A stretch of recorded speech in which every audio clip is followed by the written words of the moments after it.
taklukkan dirimu, nafsu-nafsu rendah, keserakahan yang tidak terbatas, taklukkan. Biasakan dirimu dengan sungguh-sungguh. Tidak usah ngalami jeleknya maling, nggak usah harus kamu maling sendiri terus digupuli orang sekampung. Belajarlah dari pengalaman orang lain.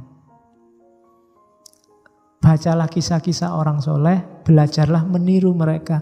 Bacalah kisah-kisah orang-orang tercela, belajarlah tidak kayak mereka itu.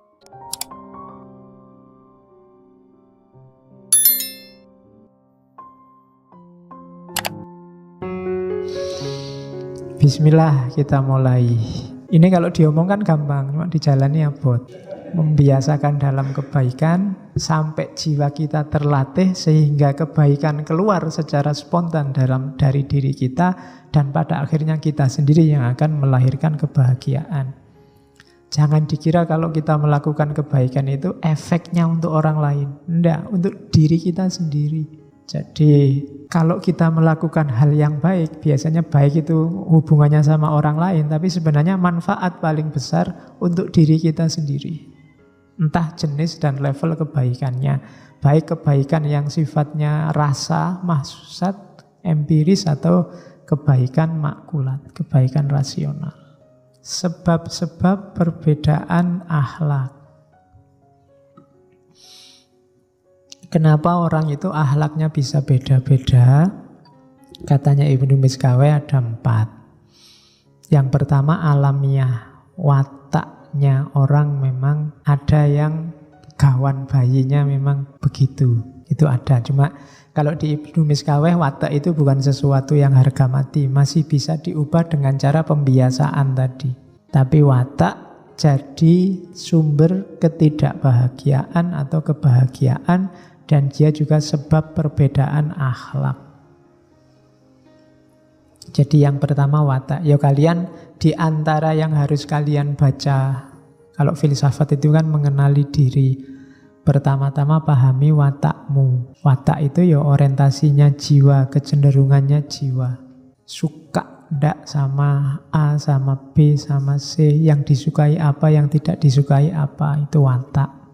Kok ketemunya jelek-jelek, ya cepet-cepet diperbaharui wataknya. Pak, saya itu kok suka males-malesan ya Pak. Jangan-jangan watak saya itu. Ya, kalau ketemunya jelek, ya diusahakan, dilawan, diganti kontennya biar tidak males-malesan lagi.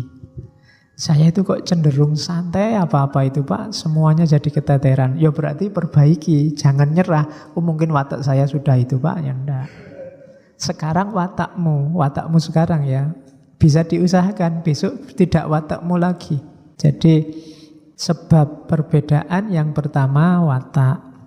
Yang kedua ada tradisi, kebiasaan. Setiap daerah, setiap tempat itu punya kebiasaan yang beda-beda.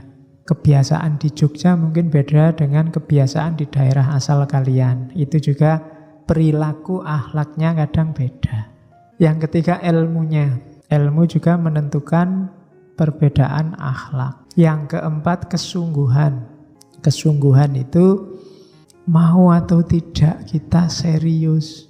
Ada yang ilmunya sudah dalam, sudah ngaji filsafat sejak sesi pertama sampai hari ini, malam hari ini. Cuma ya wis ngaji, ya lewat ngaji aja, enggak ada manfaat praksisnya. Nah, itu tingkat kesungguhan. Padahal ada yang baru datang 2 malam Rebu ini sudah keluar wis koyo filosof gayane. Dan ada yang kayak gitu. Nah, itu ya mungkin begitu ngaji 2 minggu ini belum wajar serius terus wis ilmunya jeru langsung tiba-tiba dalam. Nah, itu tingkat kesungguhan menentukan. Jadi watak kita, ini modal-modal kita, kebiasaan kita, ilmu kita, kesungguhan, 4-4-nya bisa diubah. Bukan sesuatu yang harga mati kayak NKRI. Jadi dia sesuatu yang bisa, kalau memang kontennya jelek, sungguh-sungguh kok isinya jelek ya jangan. Atau pengetahuan kita tentang yang jelek-jelek bisa diubah, ditambah. Atau pengetahuan kita sedikit ya ditambahi. Kebiasaan. Kalau adat kita jelek ya diowah, watak jelek ya diowahi. Jadi 4 hal itu modal kita untuk menjalankan perilaku akhlak, sekaligus dari situlah setiap orang level akhlaknya beda-beda. Karena beda dalam menggeluti 4 hal itu. Nah, ini pinjam dari teorinya Aristoteles. Gambarannya orang yang bahagianya sempurna, sa'adah al-kamil, itu ada 5. Jadi yang pertama kesehatan fisik, dijaga. Itu amanahnya Allah. Tubuhmu juga amanahnya Allah. Kalau ngaji ini kan amanah dari Allah dan dari takmir. Jadi tidak masalah. Kalau amanahnya Allah itu nomor 1 tubuhmu, jadi nomor 1 kan. Kalau sudah capek ya sudah. Yang kedua itu sumbernya bahagia, jangan salah. 4 yang bawah itu sukses, tapi nomor 1 tidak juga tidak. Banyak orang hartanya banyak, tapi sakit-sakitan juga sumpek. Terhormat tapi sakit-sakitan ya sumpek.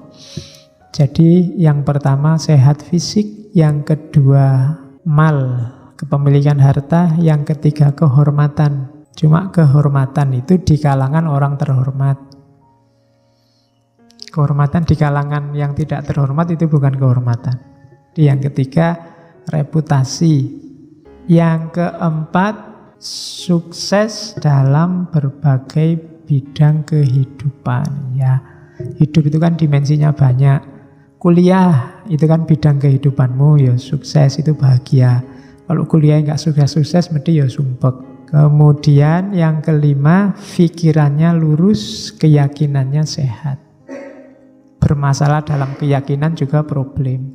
Terus, sekarang manusia ideal. Cirinya manusia yang sudah paripurna akhlaknya itu biasanya syaratnya ini. Asyauq ila ma'arif wal ulum. Rindu pada ilmu pengetahuan. Kalian punya potensi jadi manusia ideal menurut Ibnu Miskaweh kalau punya kerinduan pada ilmu. Berarti jiwamu haus untuk penyempurnaan. Tapi kalau sama ilmu berat, latihanlah cinta sama ilmu. Bukan kok terus ditinggal. Oh berarti belajar bukan bakat saya Pak. Enggak. Saya enggak bakat Pak belajar itu. Harus dibiasakan untuk suka belajar. Karena dari situ nanti kita bisa mencapai manusia ideal yang kondisi jiwanya optimal tadi. Nah, suksesnya kamu di dunia ilmu itu kalau pengetahuannya sudah nyampe level kuliah. Makanya kamu kalau di kampus kan kuliah namanya. Itu harusnya sampai level kamu menyempurnakan pengetahuanmu. Jadi level kuliah itu kamu punya wawasanmu lengkap tentang hal-hal yang umum dan general. Sehingga untuk hal-hal kecil kamu bisa langsung memutuskan. Karena yang umum besar-besar kamu sudah tahu.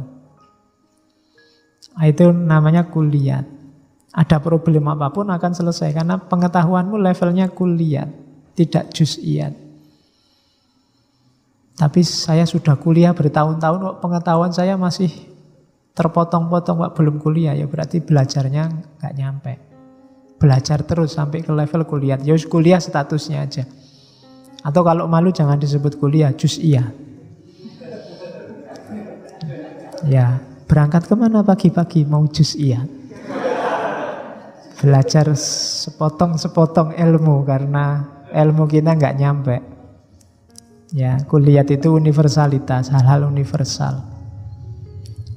Makanya orang makrifat itu orang yang terbuka tentang hakikat universal alam semesta. Oh, ternyata hidup itu rahasianya cuma ini toh. Jangan diartikan orang makrifat ngerti hal detail paling kecil hidupmu, enggak. Dia ngerti hal-hal kuliah. Kalau sudah ngerti yang kuliah, yang juz'iyat itu masuk dalam skema kuliah. Sehingga kamu memahaminya lebih gampang. Lebih cepat. Karena kamu sudah tahu hakikat rahasianya. Itu makanya pengetahuan disuruh nyampe level kuliah. Untuk sampai ke kuliah syaratnya 2. Tafakkur sama tadabbur. Jadi tafakkur itu bersatu dengan akal, tadabbur itu bersatu dengan alam. Tafakkur itu membaca mikrokosmos dirimu sendiri, tadabbur itu membaca makrokosmos, alam semesta. Ya di situ pakai terjemahan kontemplasi. Jadi 2 hal, Pahami dirimu dan pahami alam semesta di sekelilingmu. Dari situ kita akan nyampe pada kulliyat. Orang yang nyampe kulliyat inilah yang punya status namanya aliman taman. Orang pinter yang sempurna, yang utuh. Pinter sejati, bukan pinter sepotong-sepotong. Inilah manusia ideal. Yo yang namanya ideal biasanya yo cuma jadi standar. Kita semua berusaha ke sana. Dan hanya sedikit yang benar-benar nyampe di sana. Tapi dia harus kita jadikan patokan, tujuan kita ke situ. Dan nanti Allah yang dinilai kan usaha kita, bukan hasilnya. Kalau kita berusaha ke sana, biasanya Allah datang untuk menyeret kita ke tujuan terminal terakhir. Jadi patokannya kesempurnaan jiwa ada di manusia ideal. Manusia ideal itu syaratnya adalah orang yang cinta ilmu. Cirinya cinta ilmu, dia punya pengetahuan kulliyat. Dari mana datangnya pengetahuan kulliyat? Tafakur dan tadabbur. Oke, terus. Nah, kalau sudah jadi manusia ideal, bangunlah relasi dengan sesamamu, dengan lingkungan sekelilingmu. Cuma pakai relasi yang paling agung dalam hidup manusia, relasinya namanya relasi cinta. Cinta pun jangan tanggung-tanggung, jangan cuma cinta manusiawi nanggung, cinta ilahi. Cinta manusiawi itu juz'iyat, cinta ilahi yang kulliyat. Kalau dalam dirimu ada kualitas cinta ilahi, pasti kamu cinta semua di bawahnya.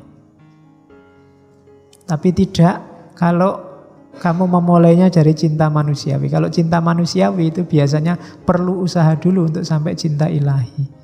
Kalau kamu sudah nyampe makom cinta ilahi, yang di bawahmu pasti kamu cintai semua. Yang di bawah naungan ketuhanan. Makanya kalau kamu masih cinta dunia, masih cinta lawan jenis, masih cinta kesuksesan, ya masih juz'iyat cintanya. Itu ada kalimatnya Ibnu Miskaweh. Ada cinta yang dasarnya kenikmatan, cuma nyari seneng. Kesenangan sesaat. 1 jam 50.000.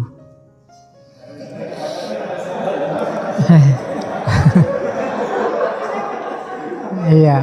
Loh aku diceritani begitu ada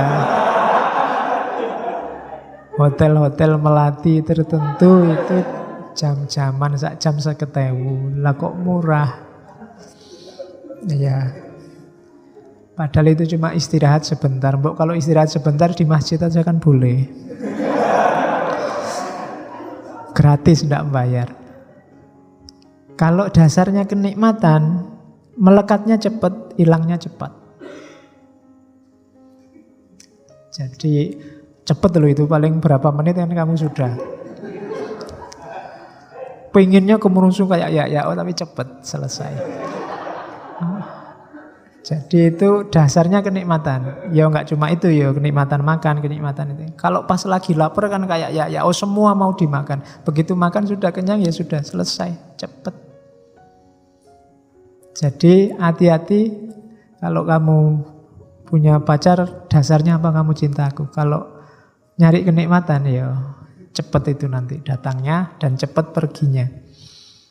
Atau kebaikan, nggak aku suka kamu karena kebaikan. Nah itu melekatnya cepat dan hilangnya juga lama. Jadi dasarnya kebaikan. Karena kebaikan itu kan tadi khair, kualifikasi jiwa. Karena kamu baik, itu lama hilangnya. Tapi kalau kenikmatan, karena kamu cakep, itu kan hubungannya sama kenikmatan fisik. Itu biasanya lebih cepat hilang. Karena secakep-cakepnya orang pasti jelek pada akhirnya. Kamu kok cakep ya, aku naksir loh. Itu cepet hilang yang itu. Tapi kamu kok baik ya, tapi yang kayak gitu biasanya gombal.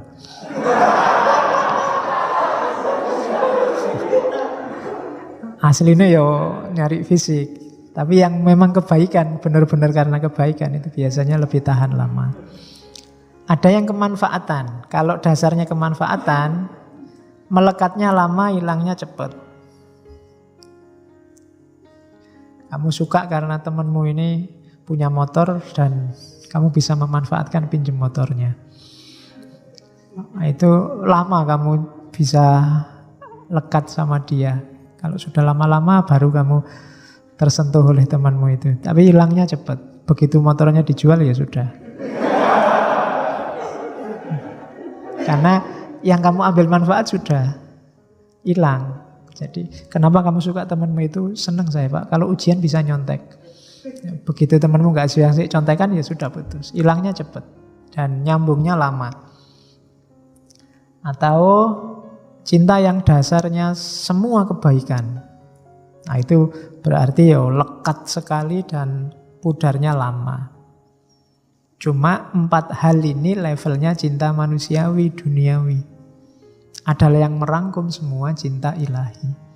Jadi bangunlah relasi di level cinta ilahi. Terus, ini teori mewarisi Aristoteles. Teori jalan tengah. Rumusnya kita semua sudah tahu, kebaikan itu ada di tengah-tengah, tidak di ekstrim. Jadi segala keutamaan, semua yang baik itu bahasa Arabnya iktidalat, seimbang atau al-wasat, pertengahan. Nah, tengah-tengahnya gimana? Katanya Ibnu Miskaweh tadi, bahimiyat tadi, nafsu yang paling jasad, tengah-tengahnya apa? Iffah, menjaga kesucian diri. Jaga diri. Orang yang kekurangan apa kelebihan dalam makan misalnya, kurang makan jelek, kebanyakan makan juga jelek. Maka tengah-tengahnya itu pas. Itu iffah, menjaga diri. Kurang makan membahayakan kesehatan, kebanyakan makan membahayakan kesehatan juga. Tetap harus menjaga diri, iffah. Itu untuk yang bahimiyat. Untuk yang ghotbiyat, syaja'ah. Berani itu tadi kan ghotbiyat itu kan rohani, hubungannya sama gerak, sama ambisi, sama keinginan. Itu syaja'ah. Syaja'ah itu tidak nekat, sembrono, juga tidak pengecut. Tidak introvert tapi juga tidak sangat ekstrovert. Tengah-tengah, syaja'ah. Berani itu siap gerak tapi penuh perhitungan. Itu tengah-tengahnya ghotbiyah. Silahkan rancang keinginanmu dengan berani, tidak dengan ngawur nekat atau tidak berani bikin planning. Tengah-tengahnya syaja'ah. Kemudian kalau natikoh, tengah-tengahnya hikmah, kebijaksanaan. Bijaksana itu kemampuanmu untuk meramu pengetahuan sehingga pas, cocok untuk diterapkan. Kadang-kadang kan pengetahuan itu kan saya bilang sifatnya kayak senjata. Kapan kamu pakai pisau, kapan kamu pakai pedang, kapan kamu pakai samurai, kapan kamu pakai pistol, harus pas. Musuhnya pakai apa, kamu pakai apa. Medannya seperti apa, kamu pakai apa. Kalau nggarap sawah ya pakai cangkul, jangan pakai keris. Nggarap sawah, ini keris ampuh loh Pak. Iya, tapi untuk nggarap sawah ya pakainya cangkul, kan gitu. Jadi itu kayak senjata. Maka bijaksana itu ngerti. Ya enggak mentang-mentang keris ampuh terus dipakai untuk macul di sawah. Untuk macul ya pakai cangkul. Kan begitu. Itu namanya bijaksana. Pengetahuan filsafat dari awal sampai akhir ini kan macam-macam itu isinya. Ya kapan pakai John Dewey, kapan pakai Immanuel Kant. Semuanya ada unsur-unsur yang pas untuk hidup kita. Kalau setiap kali kita ngaji kan kita mesti, iya ya hidup itu begitu. Iya ya hidup itu begitu. Karena apa? Ada bagian dari hidup kita yang cocok sama itu. Maka pakailah dengan dosis yang cocok juga. Kapan harus pakai Karl Marx, kapan harus pakai Nietzsche, kapan pakai Freud. Itu kan kita harus ngerti dosisnya. Begitu salah dosis, ya kacau hidup kita. Itu loh. Waktunya harus serius, eksisten kayak Nietzsche, kamu pakai yang pasif-pasif kayak sufi-sufi, ya berat. Waktunya berjuang ya pakai senjata yang bisa untuk berjuang. Waktunya tidur pakai bantal. Jangan waktu tidur pakai cangkul. Tidak bisa. Itulah kebijaksanaan. Jadi intinya filsafat belajar di situ sebenarnya. Nyawanya ada di situ. Oke, nanti gabungan dari tengah-tengahnya 3 tadi namanya adalah keadilan. Tengahnya tengah itu keadilan. Ya, nanti penjelasannya panjang di Ibnu Miskaweh. Tapi yang jelas hampir mirip dengan beberapa filosofi yang lain. Keadilan itu nyawanya moralitas. Itu dosis yang adil. Oke. Rumusnya ini kalau mau dipakai, pakai diagram. Jadi ifah tadi, kalau bahasa Arabnya ifah, antara dingin-dingin itu maksudnya kekurangan dan rakus, syarah. Humud dan syarah. Syaja'ah antara juben dan tahawur. Hikmah antara balagh itu dungu. Dungu itu tidak sama dengan bodoh. Dungu itu mungkin pengetahuannya banyak, tapi menggunakannya tidak pas. Itu dungu namanya. Kamu lah sudah ngerti toh kalau kayak gitu. Iya nih saya tidak tahu harus dipakai toh ternyata. Itu orang menyebutnya dungu. Balagh bahasa Arabnya. Atau lancang. Tidak ngerti nekat aja. Nah itu namanya sofah. Kalau adil ya lawannya zalim. Aniaya. Baik menganiaya maupun dianiaya, bagi Islam dua-duanya tercela. Maka jangan izinkan dirimu dianiaya dan jangan bolehkan engkau menganiaya. Itu Islam. Kalau kamu sedang dianiaya, ya keluarlah dari konteks keteraniayaanmu. Kalau kamu sedang menganiaya, berhenti, jangan menganiaya. Di level apapun. Karena fenomena keteraniayaan itu menunjukkan tauhid yang tidak hidup. Kenapa? Dalam fenomena penganiayaan ada yang ranking atas, ada ranking bawah. Yang atas menganiaya yang bawah. Dan ketika ada hierarki atas bawah, berarti ada yang di atas makhluk selain Allah. Itu berarti tauhidnya perlu dipertanyakan. Kita keluar dari jerat yang anti tauhid itu berarti kita keluar dari jerat kezaliman. Tengah-tengahnya adil. Nah, yang butuh dalil tak kasih dalil ben koyo ngaji tenanan. Ini dalilnya tengah-tengah, ya. Yo yang paling kita kenal kan wah khairul umuri. Dulu ustadz saya kalau ngaji khairul umuri ausatuha, segala hal itu yang paling baik yang tengah-tengahnya kecuali donat, mesti gitu. Ya, kalau donat jangan dimakan tengahnya, tidak ada apa-apanya. Adanya pinggir.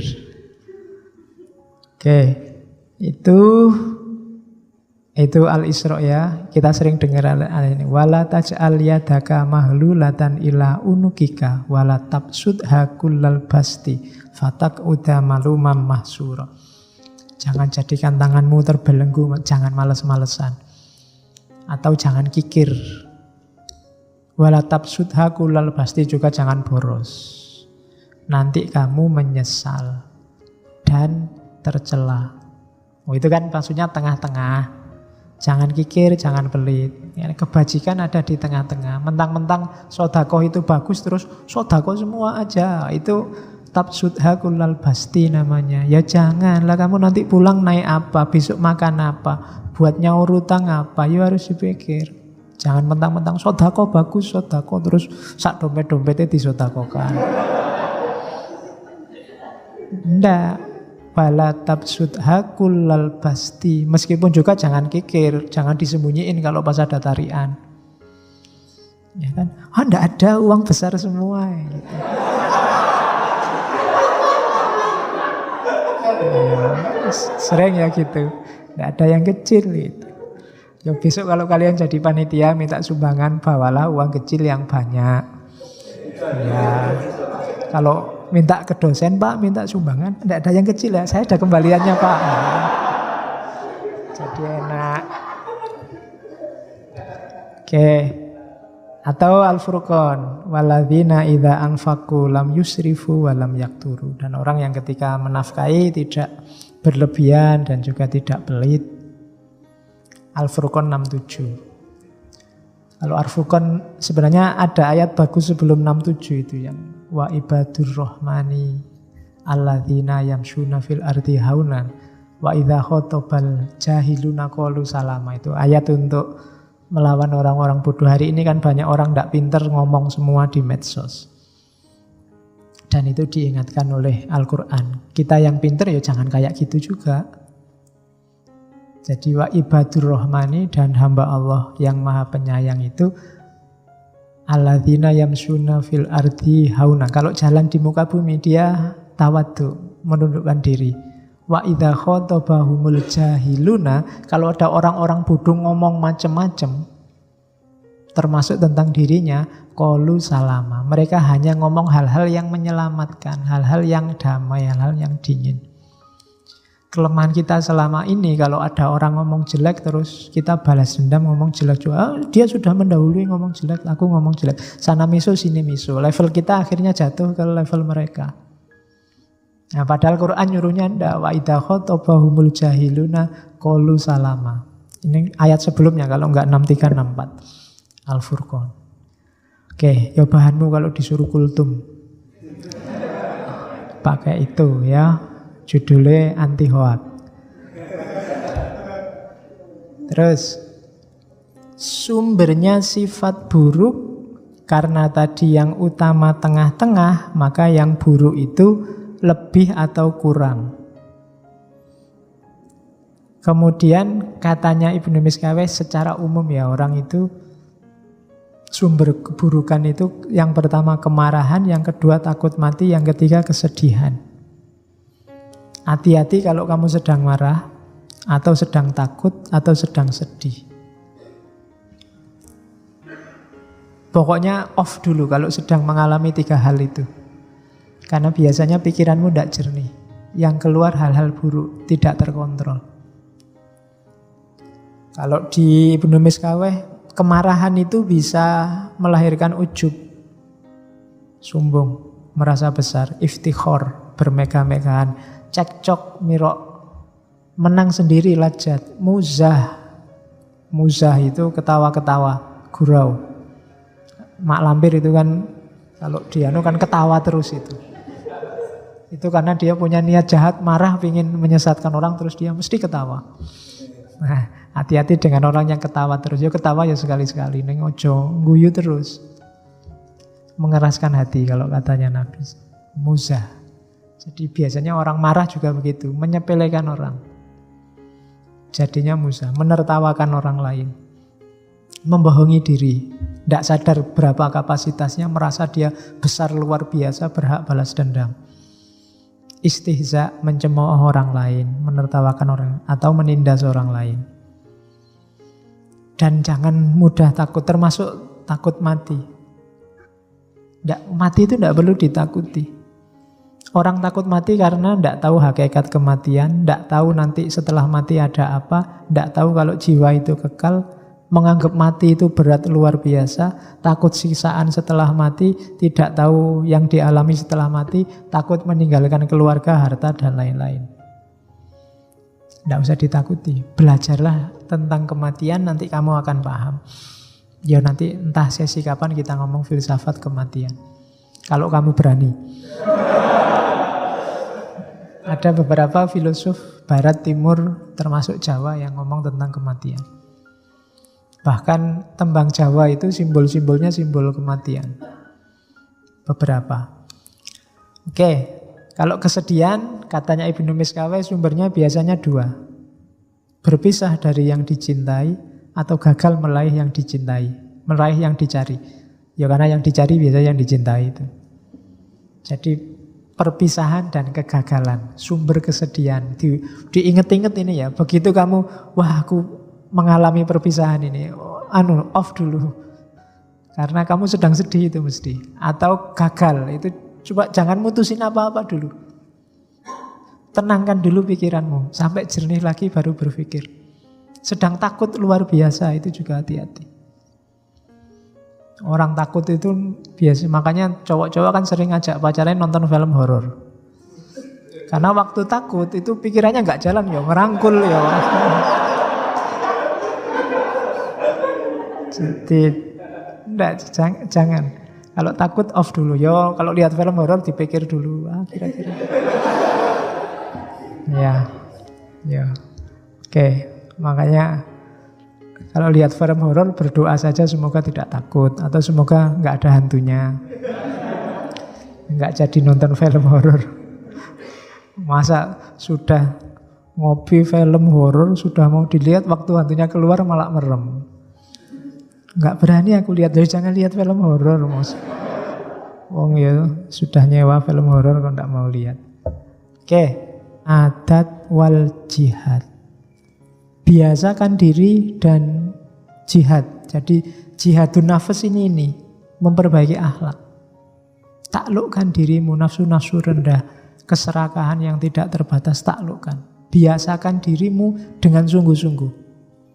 Kuncinya sejak awal tadi pembiasaan. Kemudian ada yang lebih gampang lagi, tidak harus ngalami sendiri apa? Belajarlah dari pengalaman orang lain. Bacalah kisah-kisah orang soleh, belajarlah meniru mereka. Bacalah kisah-kisah orang-orang tercela, belajarlah tidak kayak mereka. Itu belajar dari kisah orang lain. Tidak usah ngalami sendiri. Tidak usah ngalami jeleknya maling, nggak usah harus kamu maling sendiri terus dikupuli orang sekampung. Cukup kamu lihat pelajaran, itu loh nasibnya maling. Kan itu. Belajar dari pengalaman orang lain. Tidak harus nunggu mengalami bencana, cuma kita belajar dari bencana orang lain. Yang kedua, belajar dari orang lain. Yang ketiga, belajar dari diri sendiri. Namanya mawas diri, muhasabatun nafas. Yang keempat, pakai strategi oposisi. Jadi oposisi itu kamu muhasabah, temukan jelekmu. Kalau sudah ketemu jelekmu, hadirkan lawannya. Misalnya kamu ketemu, ternyata saya itu pelit. Ada teman pinjem aja bilang tidak punya uang, padahal uangku masih banyak misalnya. Maka untuk ngatasi ini apa? Strateginya oposisi. Hadirkan kedermawananmu. Misalnya, wah kasihan teman tadi sudah pergi, tak kejar. Mas tadi tak tolak, tahu sekarang tak utangi berapapun. Itu menghadirkan kedermawanan. Contohnya menu. Jadi ternyata mulutku itu jelek, kalau ngomong suka misuh-misuh. Sekarang hadirkan kebalikannya, karena kamu sama-sama bisa. Ngomong lembut bisa, ngomong kasar bisa. Sekarang hadirkan yang lembut-lembut. Jadi itu namanya strategi oposisi. Pak, tapi kalau enggak dari jiwa kita kan berat. Loh, makanya tadi dibiasakan. Ya memang awalnya kaku. Temenmu mungkin ketawa, alah kamu biasanya cangkeme kaya iya, sekarang pakai ngomong soleh-soleh apa misalnya. Lo ndak apa-apa, nanti lama-lama dibiasakan juga akan jadi ke sana. Jadi hadirkan oposisinya dan biasakan, akan membentuk jiwamu. Jadi jiwamu itu bukan barang jadi, harus dibentuk. Terus tadi kan perbaikan akhlak, materinya apa kemudian? Obahnya, tadi kan bolak-balik disuruh cinta ilmu. Syaratnya untuk idealnya moral itu manusia yang cinta ilmu pengetahuan. Nah, diurut ya katanya Ibnu Miskawe. Yang pertama misalnya dari anak kecil tadi, ya harus dididik hal-hal yang wajib bagi kebutuhan tubuh. Ini unik kalau di Ibnu Miskawe, untuk kebutuhan tubuh itu contohnya sholat, puasa, sa'i. Karena memang 3 ibadah ini punya implikasi langsung bagi kesehatan jasmani. Kalau sa'i jelas. Sa'i itu mungkin bahasa olahraganya jogging. Ya kan? Puasa bahasa kesehatannya diet. Sholat, ya nyuwun sewu, mungkin bahasa kasarnya kaya senam, yoga. Loh itu kan, mungkin Ibnu Miskawe lihat itunya, bahwa ada loh hal-hal yang dibutuhkan oleh tubuh. Dia ngasih contoh itu. Padahal itu ibadah lagi sehat. Cuma ya ibadah yang mantap, gak kayak, mungkin sholat kita mungkin agak minimal. Sholat kita kan cepet. Kita kan jenisnya the flash, cepet sus gitu. Semakin pinter kita, semakin cepet kekuatan sholatnya. Ya. Jadi sholat, puasa itu kan kayak menahan diri. Itu kan orang nyari kesehatan biasanya puasa. Atau sa'i itu. Ya itu contoh, yang lain juga banyak. Yang penting belajar semua ilmu yang berhubungan untuk pemenuhan kebutuhan jasmania. Yang kedua, baru belajar semua ilmu untuk pemenuhan kebutuhan jiwa. Agama, akidah yang benar, motivasi untuk cinta ilmu. Ya semua ilmu yang dibutuhkan oleh jiwa kita harus dipelajari, dibutuhkan oleh jasmani kita dipelajari. Juga jangan lupa hal-hal yang kita butuhkan dalam rangka interaksi sesama manusia. Jadi utamakan 3 ilmu ini. Ya sebenarnya sudah semua ilmu ada di situ. Ilmu-ilmu eksakta itu mungkin banyak di hal yang wajib diketahui oleh tubuh. Ilmu-ilmu humaniora ada hal yang wajib diketahui oleh jiwa. Ilmu-ilmu sosial ada hal-hal yang wajib dalam hubungan sesama manusia. Berarti sebenarnya Ibnu Miskawih mau ngomong, ya belajarlah semua ilmu. Jangan terkecualikan, semua ilmu penting. Kayak ngaji ini jenisnya humaniora sebenarnya, maka itu kebutuhan untuk jiwa. Ya jangan ngaji dok, kamu juga harus ngerti kebutuhan untuk tubuhmu. Ada ilmunya sendiri, yang wajib sesama manusia juga ada ilmunya sendiri. Oke, ini terakhir. Nah, ini sekarang terakhir ngasih tips mungkin untuk kita, untuk menemukan hikmah. Pokok-pokok akhlak bagi pencari hikmah menurut Ibnu Miskawih. Sekarang dicek jiwa kita, ada kualifikasi ini enggak? Kalau ada, kita sudah filosof. Ya, karena kita sudah punya hikmah. Yang pertama, coba dicek apakah jiwamu lebih suka yang hak daripada yang batil, lebih suka kebenaran daripada kebohongan, lebih suka yang baik daripada yang buruk. Kalau masih belum ya enggak. Karena ada orang itu kebohongan enggak apa-apa asal menguntungkan kelompokku. Hoak enggak apa-apa asal menguntungkan kelompokku. Itu berarti sebenarnya jiwa kita masih belum cenderung pada kebenaran. Yang kita pentingkan kepentingan kita atau kepentingan kelompok kita. Yang kedua, selalu berusaha mengendalikan diri. Ya nanti saya titip kalau muhasabah coba dicek ya, dalam sehari kira-kira berapa jam kamu sadar bahwa kamu itu manusia, hamba Allah, punya tugas, sadari aja keberadaanmu, kira-kira berapa jam. Karena hidup kita ini terjebak oleh rutinitas-rutinitas. Jadi kita lebih sering kayak mesin jalan aja begitu saja. Hari Senin kuliah jam pertama melaku kuliah tanpa jiwamu sendiri sering tidak hadir. Jangankan waktu wong sholat aja kadang juga jiwamu tidak hadir. Itu berarti apa? Kesadaran dirimu tidak muncul, apalagi pengendalian diri. Kalau kamu sadar tentang dirimu, itu baru kamu bisa mengendalikan dirimu. Yang nomor 2, kita berusaha mengendalikan diri. Syarat pertama berarti ya sadari diri dulu.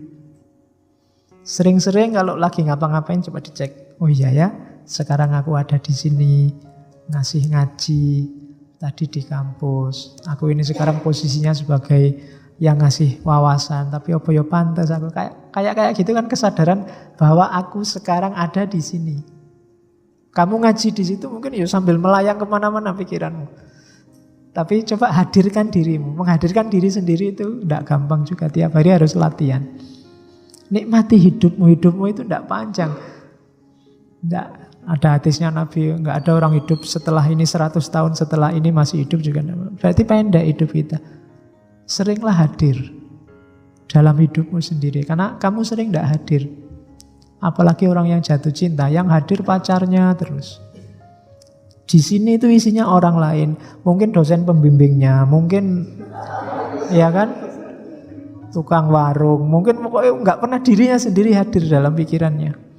Ayo dihadirkan diri kita, eman-eman kita membunuh diri kita sendiri, menyingkirkan diri kita sendiri dan menghadirkan banyak orang lain di kepala kita. Nikmatilah hidupmu, hadirkan dirimu, baru bisa mengendalikan diri. Yang ketiga, berpegang teguh pada syariat. Jadi keyakinan agamamu yakinilah sekuat mungkin, jalankan. Ini hubungannya sama kebahagiaan. Mana yang kamu anggap benar, jalankan itu. Fastabiqul khairat katanya Allah. Tidak usah kakean debat. Keyakinanmu akan kebenaran, jalankan. Pegang teguh itu. Terus menepati janji. Terus jangan mudah percaya pada orang lain. Karena sering orang terus jadi menyesal karena percayanya pada orang lain. Karena manusia itu berubah. Mungkin bukan salah orang yang kamu percaya, tapi salah dirimu sendiri terlalu percaya. Itu sumber. Pencari hikmah itu selalu kritis, teliti. Suka pada keindahan. Sebenarnya ini otomatis alami. Orang waras pasti suka yang indah-indah. Ya, kecuali kamu agak aneh. Tapi secara normal orang meskipun definisi keindahan itu relatif, tapi orang pasti lebih suka yang indah. Meskipun indahnya subjektif, tapi senangilah keindahan. Kemudian latihan menyetabilkan jiwa apapun yang terjadi, tidak gampang terpengaruh. Sukses, gagal, dan yang sejenis itu tetap kukuh jiwamu dalam akhlak. Terus latihan tidak mudah mengungkapkan sesuatu sebelum dipikir. Sebelum tahu kebenarannya yang sejati, jangan ngomong apapun, jangan menyebarkan apapun. Hari ini kan sering begitu. Pastikan dulu bahwa yang kamu sebarkan itu, yang kamu omongkan itu memang benar sesuai keyakinanmu. Bahwa ya kita bisa salah, tapi latihlah dirimu untuk tidak mengungkapkan sesuatu yang kamu sendiri juga tidak yakin benar. Atau kamu sudah tahu bahwa itu tidak benar. Biasanya karena alasan kepentingan-kepentingan sesaat. Berani dalam kebenaran itu pasti. Orang boleh penakut, pengecut dalam kejelekan. Takut Pak saya bohong itu bagus. Saya pengecut Pak kalau disuruh pacaran itu Pak misalnya. Tidak apa-apa. Tapi kalau dalam kebenaran harus berani. Terus mengisi sisa umur untuk hal-hal yang penting. Ini juga, kamu introspeksi lah. Dalam 24 jam hidupmu, kira-kira berapa jam yang serius dan penting? Berapa jam yang iseng? Berapa jam yang tidak ada gunanya sama sekali? Bisa dimulai dari hal paling kecil, HP-mu coba. Postinganmu hari ini, atau yang dikirim temanmu hari ini, coba dibaca. Berapa hal yang gawat darurat? Berapa hal yang penting luar biasa, berapa hal yang kamu tidak baca juga tidak masalah, berapa hal yang mending dia tidak usah ngirim daripada kamu nambah sumpek, berapa hal yang itu klasifikasi latihan biar hidupmu lebih bernilai. Karena semakin orang melakukan hal yang tidak penting, semakin hidupnya tidak bernilai. Oke, terus melaksanakan yang seharusnya. Tanpa ketakutan mati, takut miskin, takut masa depan, dan seterusnya. Tidak usah menanggapi kata-kata orang jahat yang dengki. Waktumu habis. Karena orang dengki itu, kamu jawab kayak apapun, dia akan nyari jelekmu. Tidak usah dijawab, kamu ambil pelajaran aja kayak tadi. Alhamdulillah, terima kasih kamu membuka jelekku, biar aja. Tidak usah dibalas. Kalau dibalas levelmu sama kayak dia. Terus selalu menjaga, itu bukan menjadi, selalu menjaga stabilitas kondisimu, kaya, miskin, terhormat, terhina, tidak masalah. Saya sudah berakhlak baik loh Pak, kok masih tidak dihormati sama orang lain, masih suka dihina sama orang lain, tidak masalah, tidak ada hubungannya. Terus ingat sakit ketika sehat, ingat sedih ketika senang, ingat tulus ketika marah. Jadi ketika sehat, ingatlah sakit, maka kita hati-hati. Ketika senang, ingatlah sedih. Kita tidak berlebihan. Dan ingatlah tulus ketika marah. Orang marah itu berarti ada sesuatu yang dia inginkan tidak terwujud. Orang yang begini biasanya tidak tulus. Ada pamrihnya. Maka ingatlah ketulusan. Oh ya, saya kan harus tulus. Apapun orang tulus itu, apapun hasilnya nggak masalah. Dia tidak akan mengungkit, tidak akan menggugat. Dan yang terakhir, kuat keinginan dan optimis sepenuhnya kepada Allah, percaya. Jadi tidak usah bergantung pada apapun, percayalah sepenuhnya pada Allah.